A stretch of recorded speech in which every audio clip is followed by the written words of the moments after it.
ನಮಸ್ತೆ, ಇವತ್ತು ನಾನು ನಿಮಗೆ ತೋರಿಸುವಂಥ ರೆಸಿಪಿ ನೀರುಳ್ಳಿ ಪಲ್ಯ. ಇದಕ್ಕೆ ಮೊದಲನೇದಾಗಿ ಒಂದು ಬಾಣಲೆನ ಇಟ್ಕೊಳ್ಳಿ. ಜೊತೆಗೆ 2 ಚಮಚ ಎಣ್ಣೆ ಹಾಕಿ, ಎಣ್ಣೆ ಕಾದ ನಂತರ ಸಾಸಿವೆ ಹಾಕಿ, ಸಾಸಿವೆ ಸಿಡಿದ್ಮೇಲೆ ಉದ್ದಿನಬೇಳೆ ಜೊತೆಗೆ ಕಟ್ ಮಾಡಿಟ್ಟಂಥ 3 ದೊಡ್ಡ ನೀರುಳ್ಳಿಯನ್ನು ಸೇರಿಸ್ಕೊಳ್ಳಿ. ಸ್ವಲ್ಪ ಅರಿಶಿಣ ಸೇರಿಸ್ಕೊಳ್ಳಿ. ನಂತರ ಕಟ್ ಮಾಡಿಟ್ಟಂಥ 2 ದೊಡ್ಡ ಗಾತ್ರದ ಟೊಮೆಟೊನ ಸೇರಿಸ್ಕೊಂಡು ಫ್ರೈ ಮಾಡ್ಕೊಳ್ಳಿ.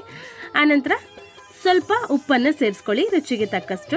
ಜೊತೆಗೆ ಬೇವಿನ ಸೊಪ್ಪನ್ನು ಸೇರಿಸ್ಕೊಂಡು ಫ್ರೈ ಮಾಡಿ ನೀರನ್ನು ಸೇರಿಸದೆ ಮುಚ್ಚಳವನ್ನು ಮುಚ್ಚಿ ಬೇಯಲಿಕ್ಕೆ ಬಿಡಿ.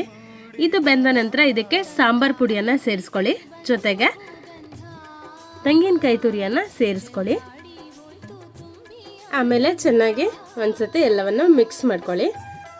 ಮೇಲ್ಗಡೆ ಸ್ವಲ್ಪ ಕೊತ್ತಂಬರಿ ಸೊಪ್ಪನ್ನು ಉದುರಿಸ್ಕೊಳ್ಳಿ. ಈಗ ರುಚಿಕರವಾದ ನೀರುಳ್ಳಿ ಪಲ್ಯ ರೆಡಿ ಆಗುತ್ತೆ. ದೋಸೆಗಂತೂ ಬೆಸ್ಟ್ ಕಾಂಬಿನೇಷನ್. ಒಂದ್ಸತಿ ಟ್ರೈ ಮಾಡಿ ನೋಡಿ. Thank you.